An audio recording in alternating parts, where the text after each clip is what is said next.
Oh, they're hurting. My cheeks are hurting. Hey, assistant coach, how are you guys doing? It's me, CaniSports, back on the road to glory.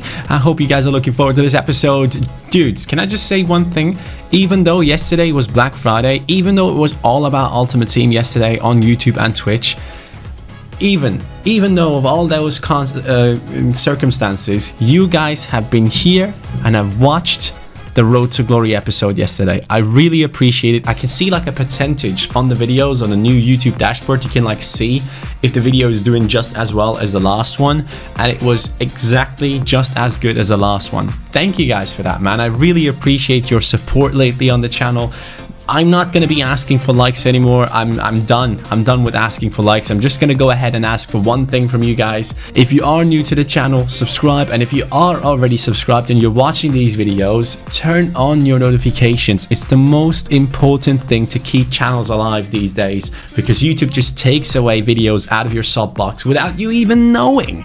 So go ahead and do that. Turn on notifications, click on that bell, and click onto all notifications as well to make sure that you never miss out on anything. Now, today's episode, guys, we have a couple of things to talk about. Here's a comment from El Razy, and he says, Johnny, edit Lamprou, Silva de Moraes, and all the players from the youth academy so that they don't have default boots, tucked shirt, and so forth, please. Now, what I've done, guys, is I have gone ahead and I've jumped into it. Lamprou now has these shoes. What I'm gonna do this season is every player that has joined in the second season is going to have these bright blue shoes. So players like Lamprou, players like where is he? Where is Silva de Moraes? Players like Silva de Moraes, who has joined in the second season as well, if they are young, they're going to get these types of shoes.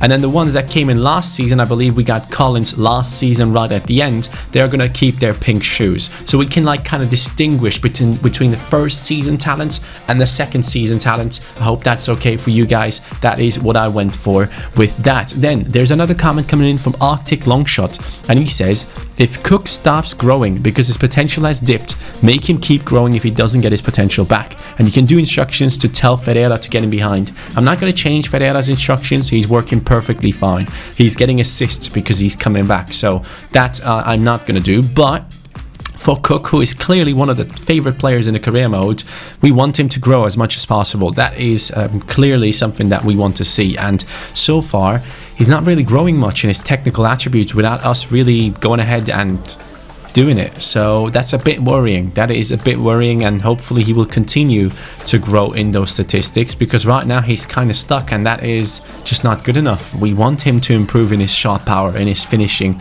and all those good things, but the game has somehow taken away the abilities of Cook. I mean, look at Lewis. He is growing in long passing, long shots, short passing, defensive awareness, and then also in his physical stats as well at the same time. It just is such a shame to see Cook kind of stopping growing, but if we keep on playing the way that we do, guys, we can hopefully see Cook back at his best in the upcoming season. 17 games, 7 goals, 1 assist. He's one of the best players in the team at the moment, and yeah, we're going to try and keep it going with him. Talking about Lewis, by the way, 9 games, 2 goals, 3 assists, and there is someone saying even as a centre mid, Lewis is going to need some defensive abilities, should train his defending and see where it takes you. I completely agree with you, friend. We will be continuing to improve Lewis's defensive abilities because of that centre midfield position, which is also something that we need to do with Davis, because these guys are not the best defenders. Today's episode, we're going to kick it off, guys, with a big match against Wigan Athletic, another one of those teams that has been extremely successful this season without a loss on their record. We have a loss on our record, but they don't, and that needs to change right now. There can't be any team in the league that is unbeaten, and Wigan is the only one at the moment. After 10 games in the league, they're the only team that hasn't been beaten. By the way, how many teams do we have in League 2? 24. Okay, so that's going to be another 46 game season. Let's just keep that in mind. The team is looking really good at the moment, man. The partnership between Ferreira and Angol has been something that I never really expected to be as good, but it has just turned out to be ridiculously good, and it's just a perfect partnership between two players who both have pace, who both have good finishing, but they have qualities that are different at the same time. Angol is the one that pushes people away, that fights his way through, and Ferreira, of course, is the one that just has that pace to getting behind. And I've been really, really happy with the way the road to glory has been going. I can't wait to see this team go into higher leagues and see how we do. Now, we do have a comment right here coming in from Football Live, and he says, second time saying, play Happe as a left centre-back because he's left-footed. Now, guys, Collins has a 5-star weak foot. Should I move it across? I mean, that's what I've been thinking. He has a 3-star weak foot, and it's not the best. Actually, it's probably best if I do it like that. You're right. I should still put Collins down the right. He can play it with his right or left. Doesn't matter. Low, high work rates, by the way, which I love about Collins.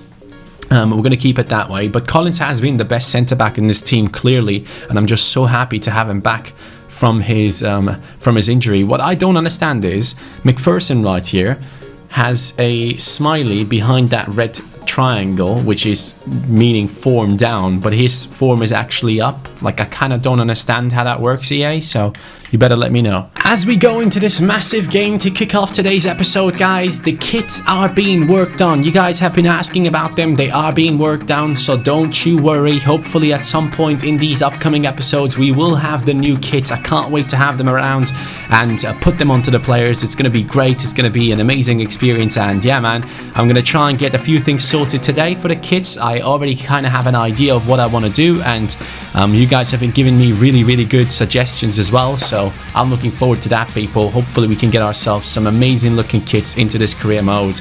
On goal right here, 9 goals in the competition at the moment.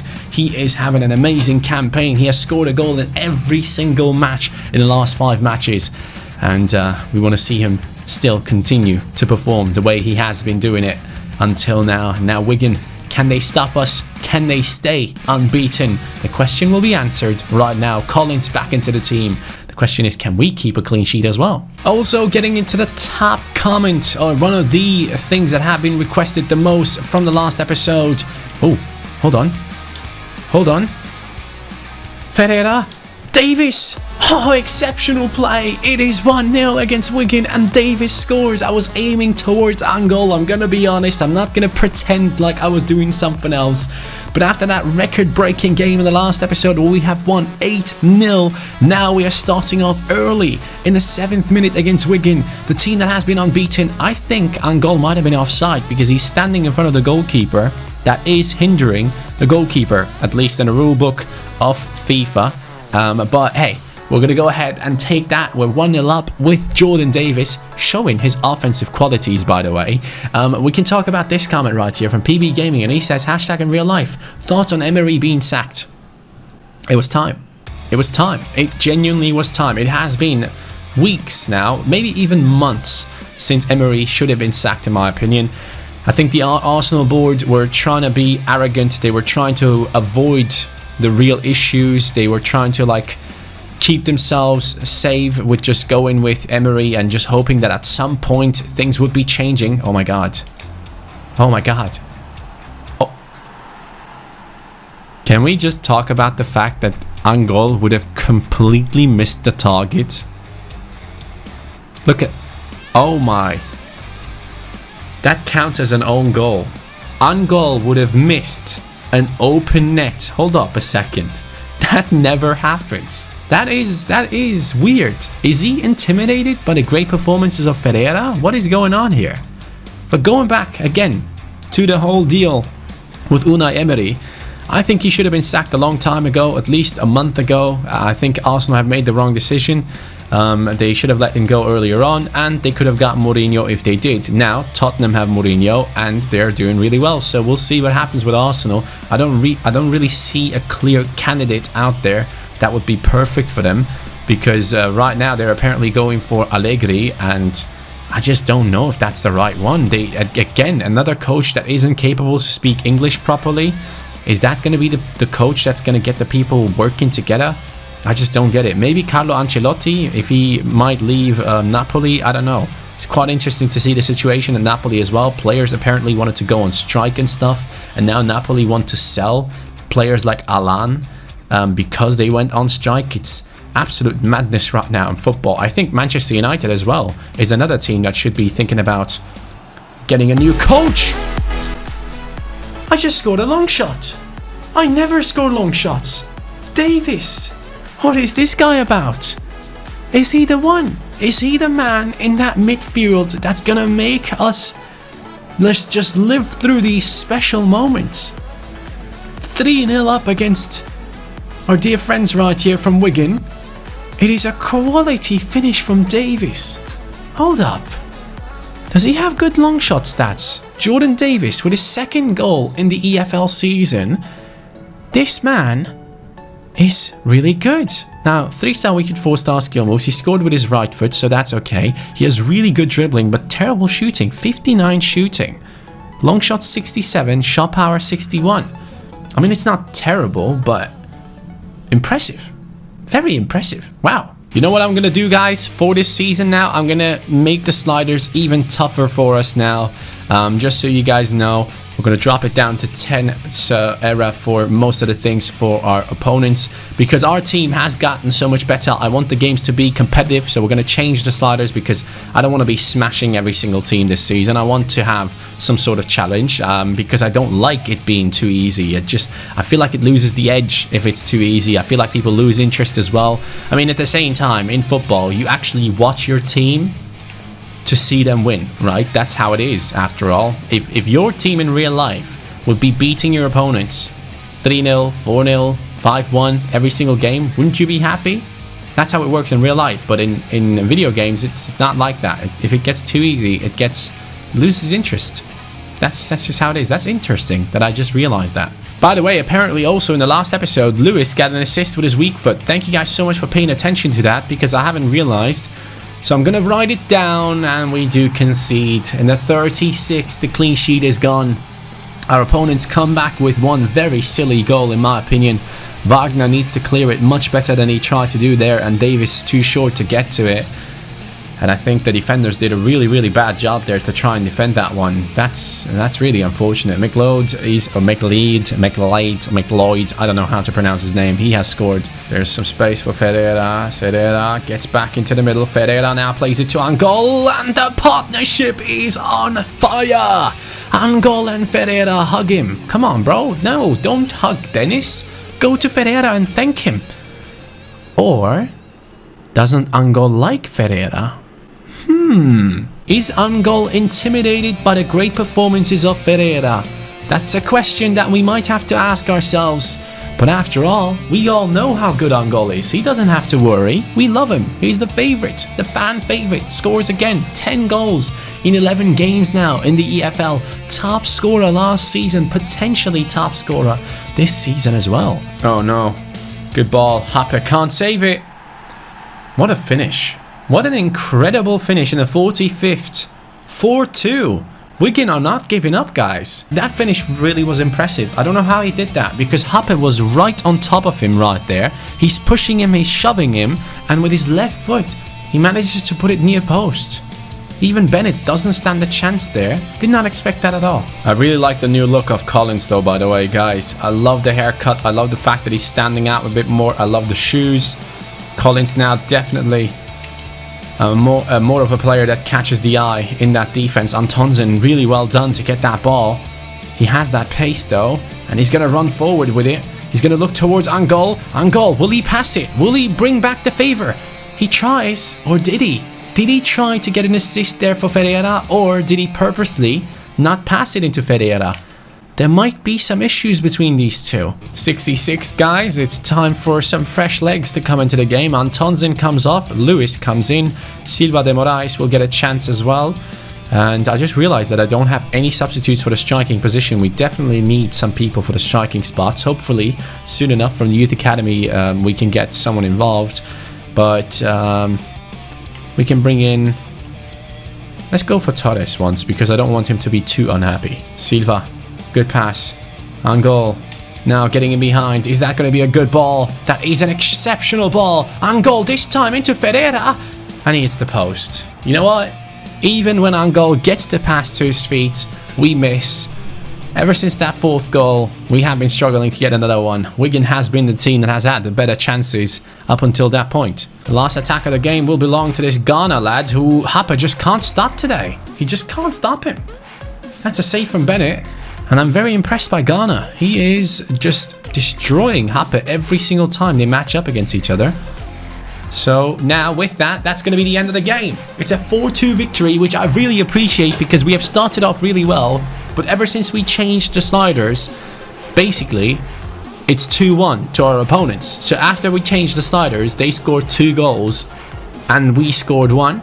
So hopefully these sliders are going to make the games even tougher now. I'm really enjoying it. I love the fact that it's more challenging. And Ferreira and Angol. Is there something going on in between these two? Who knows? Let's take a look at the stats of this game. I mean, the first one right there was perfect.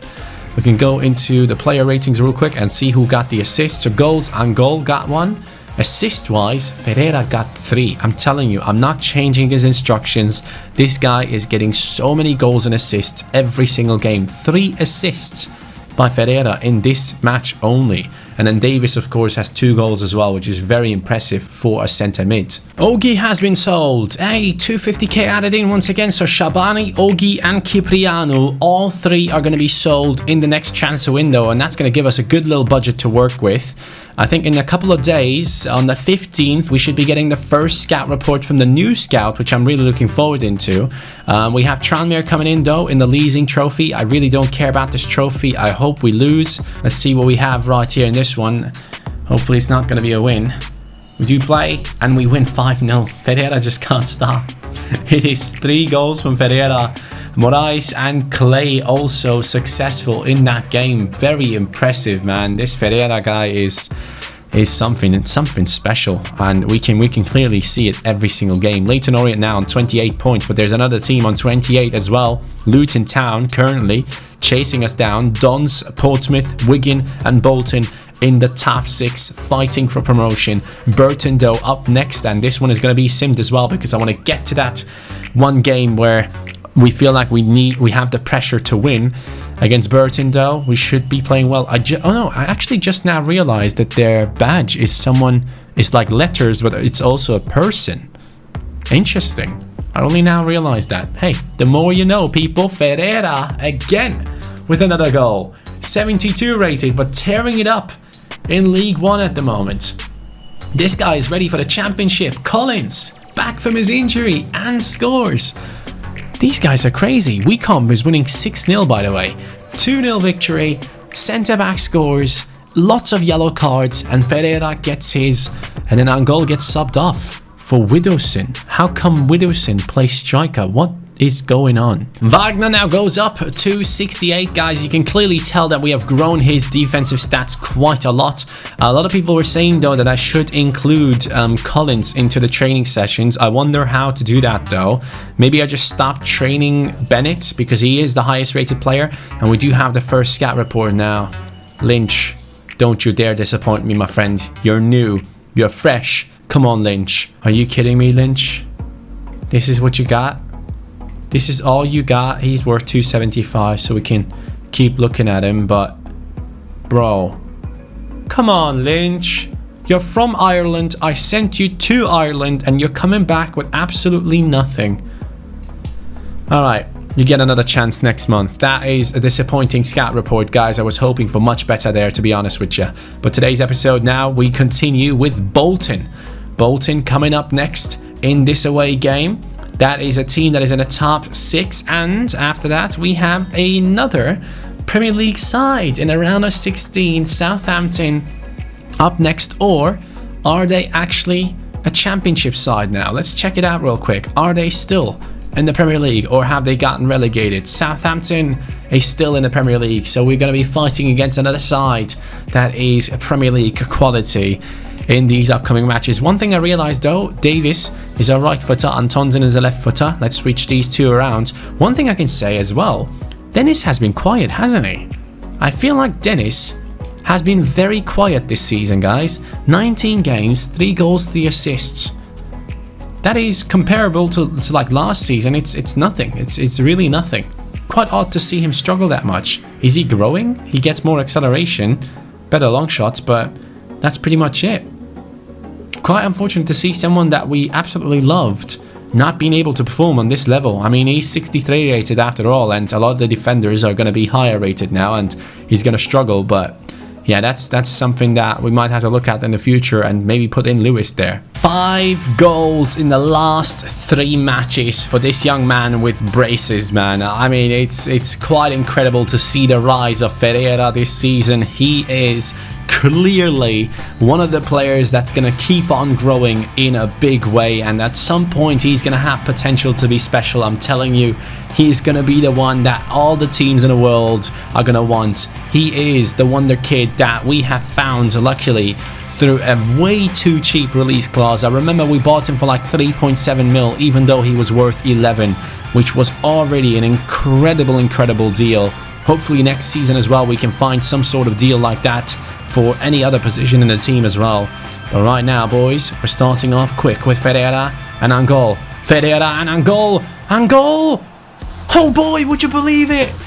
There is no fight between these two. These two actually love each other. Ferreira and Angol have done it again in the 4th minute. Bolton have been countered immediately. They were pushing forward too much and it didn't work into their favor. Get in, boys. Let's go. Massive goal. Angol with the chip that still twists. Did you see the ball? It's twisting around. Angol and Ferreira. This is what we want to see. The friendship for a lifetime. Alright, there is no fight between the two. 11 goals in the league so far. Wow. Oh God. Oh no. They come back straight away in the 8th minute, guys. That is an exceptional cross coming down that right-hand side. Lamprou not able to catch up to try and prevent that cross from happening. And this team has come back. Bolton knows exactly how big of an occasion this match is, and they're playing at home, so it's a big match, man, and they know it, and you can see that they are aware of this big occasion. Our defenders, Happe, tried to get it away, not able to get to it. If that was Collins, could he have gotten to it? I believe so, because he has more pace. But hey, we're going to move on. We're going to keep on trying to score more goals. 1-1. It's basically restarting this match at the moment. Oh, Cook sees that run of Ferreira. You can't just hold a high line against Ferreira. That's not something you can do. That is not something you can do. Lewis Cook with the assist. That's what we want. Ferreira once again successful with the getting behind. He does it again. He doesn't need the instructions. He just knows that the moment was coming. As our opponents were pushing forward, we countered them once again. We are an exceptional counter-attacking side, and Ferreira is just an exceptional talent. He has 9 goals, 11 goals for Angol, 9 goals for Ferreira in League One. They are fighting for that title. I'm not gonna make any preferences. Beautiful. Ferreira. Ferreira doesn't have the 4-star skills, sadly. Oh, Ferreira still somehow makes his way through. Ferreira. 4-star weak foot for the win. Dudes, did you see the dribbling on him? Did you see the dribbling? Even though he lost the ball there, he decided to turn around and just bang it top bins. 10 goals for Ferreira. He now has, how many? 7 goals in the last 4 matches. Oh my God, this partnership up top, it might just become the best striker partnership in world football. I'm telling you, if the dynamic potential works, these two are gonna be unbelievable at some point. This reminds me of the Crystal Palace career mode back in the day. It genuinely does. When I had like Mitch McGugan come through the youth academy and all that good stuff. What are they doing? What is this team doing? They're messing up. That's what they're doing. And then Angol is gonna... Ooh, he's gonna punish them, I thought, but he didn't. Great save. Oh, it was offside anyways. Bennett now looking for the run of the striker. Bennett. Is he gonna get an assist? Ferreira is running in behind. Ferreira by himself. Ferreira goes in and shoots. It comes to Angol. Oh my God, what a save. What a save. Wow, I'm impressed. Angol waiting. Ferreira. Ferreira. He can't even do the heel to heel. But he doesn't need it. He doesn't need it. He has caught up to Angol, I think. Am I mistaken? I think Ferreira now has scored 3 goals. And despite having scored 3 goals and having caught up to Angol, he comes over as the first one to congratulate his teammate I tried to do the heel to heel, didn't work in that position, so I just cut back in, and the defenders are not quick enough to react to the movements of that guy.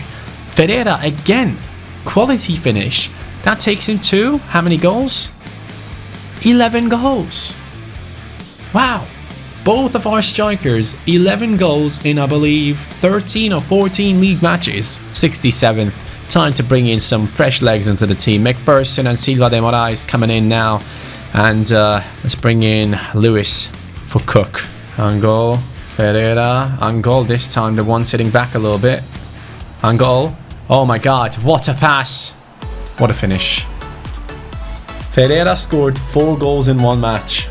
4 goals in one match, guys. We have something special in our hands. I genuinely believe that we have a perfect team together now. An absolutely perfect team. A good mix of players that were there when we arrived, and a good mix of youth academy players, a great mix of free agents, and a good mix of transfers at the same time. This Ferreira, man, I didn't even know what I would have done without him this season. I probably would have had to rely on Angol the entire time, but Ferreira has now overtaken Angol. Wow, unbelievable. And I'm not even like forcing it to a specific player or anything like that. I'm just playing my football, and it's just so beautiful. As many goals as I score, as good as I am with everything that I do right now in terms of attacking, we just cannot keep a clean sheet, can we? No matter what we do, we could win 20-0, and in the 92nd minute we will concede one. That is just the curse of my channel. That is the curse of my career modes, and I think I will have to deal with it forever. That is going to be the end of the game, guys. An unbelievable game against Bolton. We have proven once again what we are after this season, and that is clearly promotion. And of course, wow, what a performance from this young man who has joined into the team and has shown his qualities ever since. Just letting us know how good he is, especially that pass right there at the beginning. That is not something you expect from such a young player who is mainly a striker. He has so many assists and so many goals right now. He's slowly turning into the best player in this career mode. Both of our strikers with a 10.0 rating in this game, which is great. Cook with an 8.1. 4 goals for Ferreira, 1 goal for Angol, 3 assists for Angol, 1 assist for Ferreira. He had taken part in every single goal.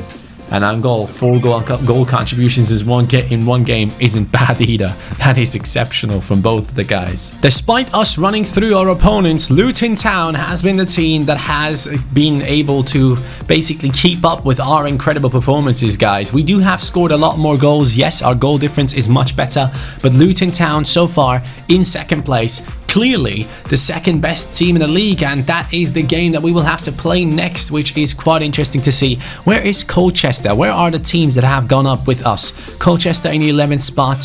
What about Plymouth? Plymouth struggling, and Forest Green 0 points out of 13 games, minus 60. Does Forest Green not have enough players? What's going on with them? That is very interesting to see. I think Forest Green Rovers, guys, they don't have enough players. 1, 2, 3, 4, 5, 6, 7, 8, 9, 10, 11, 12, 13, 14, 15, 16, 17, 18, 19, 20. They only have 20 players. They don't have a goalkeeper. Oh my God, no way. Forest Green do not have any goalkeeper in their team. Can I actually change that? Don't use it to transfer players to and from your team. Guys, I'm going to give Forest Green a goalkeeper. That is just, that's not okay. We're going to give them someone from, let's give them someone from a different country. Let's go over to France League 2. How about that? Let's give them a goalkeeper from, I don't know, Havre. How about that? Let's give them a goalkeeper, man. I just feel bad for them. That's not how it should be. They should not be struggling that much. 68 rated goalkeeper. Oh, Zidane. Hey, Zidane. Let's go. How about that? Is that Zidane his son? We're going to give Forest Green Zidane his son. That's what we're going to do now, guys. I just feel bad for them. They don't have a single goalkeeper. They're getting destroyed by absolutely everyone in the league, and that's not how it should be. So Forest Green is getting a goalkeeper now, guys. I think that's the right thing to do. Is that the Zidane? Yes, it is actually the icon's son. Very interesting. Well, with that, guys, this is going to be the end of the episode. The next episode, we're starting off with a big match. 34 points on both teams. It's going to be a mental showdown between the top two teams in the league, and despite both of our strikers being exceptionally on form, there are multiple other ones that have just the same amount of form. Agar and Gilbey from Milton Keynes, they are on 10 goals, both of them. So we do have multiple people competing with Ferreira and Angol, who are not even in the first spot at the moment. 13 games played, 13 goals for Norwood. Collins is going to be our next opponent, and we will have to try and stop him while scoring with our strikers. Thank you so much for watching, though, guys. It has been yet another very, very enjoyable episode in the Road to Glory, in which the partnership between our strikers has been the standout thing in this one. Thank you so much. Have a great day, and see you guys next time. Ferreira, player of the episode. Take care. Peace.